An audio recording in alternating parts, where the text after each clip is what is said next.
গতকাল রিলিজ হয়েছিল তুফানের প্রথম গান লাগে উড়াধরা। গানটা গেয়েছিলেন প্রীতম হাসান, যে নাকি অভিনেতা হিসেবেও পরিচিত। কাছের মানুষ দূরে থুইয়া সিনেমাটার মধ্যেও কিন্তু আমরা তাকে অভিনয় করতে দেখেছিলাম এবং অবশ্যই আরও অনেক কাজ করেছে সে।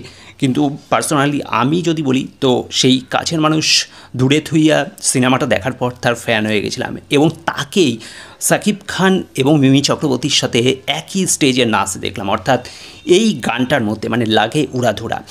তারপরে ডেসক্রিপশন বক্স চেক করার পর সিঙ্গার প্রীতম হাসান এবং দেবশ্রী অন্তরা তো দুজনে মিলে গানটা গেয়েছেন, যেখানে নাকি প্রীতম হাসান একজন অভিনেতা এবং পাশাপাশি একজন সিঙ্গার। এখানেও তাকে গানের সেই দৃশ্যে দেখা গেছিল। তো যাই হোক, এরপরে সাকিব খানকে এই গানটাতে কেমন লাগছিল, অসাধারণ হ্যান্ডসাম লাগছিল তাকে, প্লাস অনেক কম বয়সী একজন যুবক মনে হচ্ছিল, পাশাপাশি মিমি চক্রবর্তীকে গ্লোরিয়াস লাগছিল এবং সেট টোটাল যে অ্যারেঞ্জমেন্ট সব কিছু প্রপার সেলিব্রেশন মুড এনে দিয়েছিল যাকে বলে।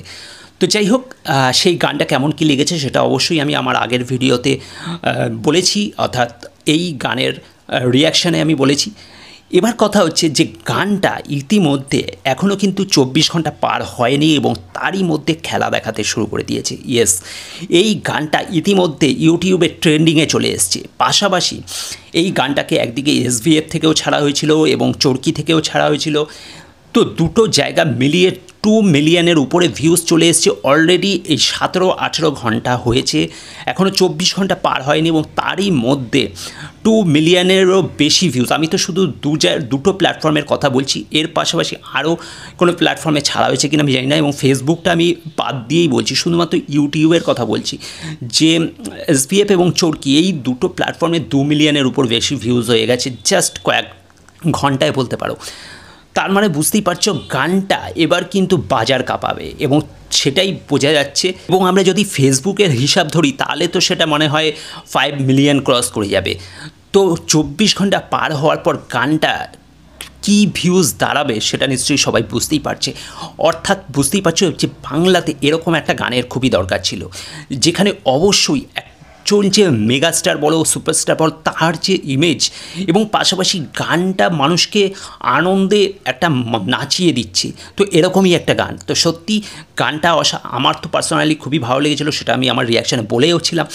এবং সেই গানটা ইতিমধ্যে মানুষেরও মন জয় করছে, সেটা বোঝাই যাচ্ছে এর ভিউজ দেখে। তো সত্যি ইতিমধ্যে খেলা দেখাতে শুরু করেছে সাকিব খানের এই তুফান সিনেমার প্রথম গান। এর পরে আরও সময় পড়ে আছে এবং অবশ্যই এর পরবর্তী যে গানগুলো আসতে চলেছে সেগুলো আশা করি এরকমই খেলা দেখাবে। তার মানে বুঝতেই পারছো এই ছবিটা কিন্তু সুপার ডুপার হিট হতে চলেছে এবং অবশ্যই এই ছবিটা কিন্তু প্যান ইন্ডিয়া রিলিজের দাবি রাখে। এই গানটা যেরকম লেভেলের গান হয়েছে আমার মনে হয় এই গানটাকে হিন্দিতে বের করা উচিত। জানি না প্রযোজক পরিচালকরা এই রিস্কটা নেবেন কিনা, তবে আমার মনে হয় কোথাও গিয়ে এটা প্যান ইন্ডিয়া রিলিজ হওয়া দরকার। তোমাদের কি মতামত অবশ্যই তোমরা কমেন্ট করে জানাতে ভুলবে না। ভিডিওটা ভালো লাগলে লাইক শেয়ার করে দেবে, চ্যানেলটা সাবস্ক্রাইব করে সাথে থাকবে। Thank you.